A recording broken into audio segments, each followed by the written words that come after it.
Muraho neza turabasuhuje, reka twongere tubagerere muri Repubulika Iharanira Intwaro Rusange ya Kongo kuri uyu munsi wa mbere itariki 19 z'ukwa kabiri 2024. Iyi mirwano irakomeje hagati ya M23 ndetse n'ingabo za leta ya Kongo mu majyaruguru y'umujyi wa Goma, aho bivuga yuko uyu munsi imirwano noneho itaje kuba hagati ya leta n'ingabo za M23, ahubwo imirwano yabaye hagati y'abazalendo n'ingabo za leta, ubwo bivuga yuko abazalendo barwanye n'ingabo za leta uyu munsi, hakaza gupfamo ingabo za leta 4 ndetse n'abaturage 8 bakaza kuhasiga ubuzima. Biravugwa yuko impamvu yateye iyi mirwano ari uko abazalendo batarimo guhembwa ariko ingabo za leta zigahembwa. Ibi ngibi byatumye cyane abazalendo barakara, akarasa ku ngabo za leta kubera ko zihembwa kandi zita urugamba. Abazalendo bati twebwe dupfira ku rugamba ariko nta mafaranga tubona ya leta. Ibi bikavuga yuko ari intambara igiye kuba igoye hagati y'ingabo za leta zishinze kurwanya umutwe wa 23, ariko noneho zikaba zigiye gusubiranamo n'abazalendo bahora bazifasha. Tukiri kuri intambara nanone iri mu gace ka Goma, reka tuvuge ku myigaragambyo yabaye uyu munsi mu gitondo, aho imbone zacu zitubereye hariya mu mujyi wa Goma zitubwira yuko imyiyerekano yatangiye mu gitondo 2:30, aho ni muri Repubulika Iharanira Intwaro Rusange ya Kongo. Abigaragambyaga bavuga yuko leta igomba kuganira na M23 cyangwa leta igakoresha imbaraga zayo ikirukana M23 mu birindiro yamaze gushinga mu mihanda yose igose umujyi wa Goma. Biravugwa yuko inzara ari nyinshi cyane kandi ibintu byose bisa nkaho birimo kubashyiraho, ntacyo bakibona nta n'icyo bagishora.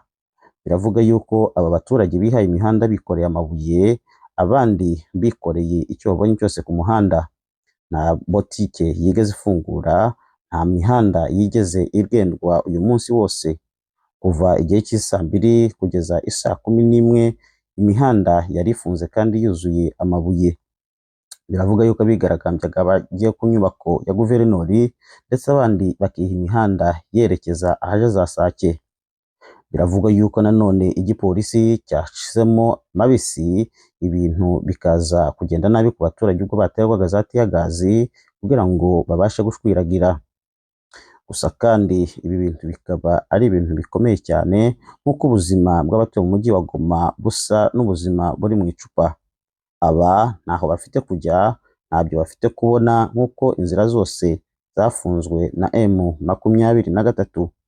Ubusabe bw'abaturage rero bukaba buri mu maboko ya leta, gusa kandi leta ikaba ntacyo irabivugaho.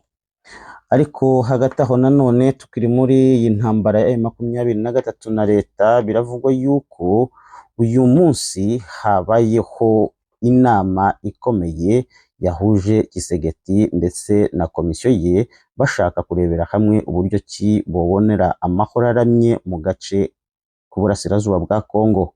Kisegeti yavuze ati tugomba kurebera hamwe kugira ngo tumenye umuzi cyangwa se imvo n'imvano w'ikibazo cy'umutekano mukeya muri iyi ntara ya Kivu y'Amajyaruguru. Reka tubibutse ko nanone muri iyi ntara ya Kivu y'Amajyaruguru, nyuma y'imirwano yahuje leta n'abazalendo 12 bakasiga ubuzima, nanone muri Ituri IDF nayo yabashe kwivugana abandi baturage 13 bishwe na ADF. Biravuga yuko ndetse benshi bakomeretse ariko batarabasha kumenya umubare. Ibi rero bikaba byabaye uyu munsi ku wa mbere, ndetse n'ibindi dukomeza kubagezaho. Gusa kandi reka tubibutse gukora subscribe kugira ngo amakuru yacu azabageraho ku munsi, isaha ku munota, kugira ngo tubane mu gace dutuyemo.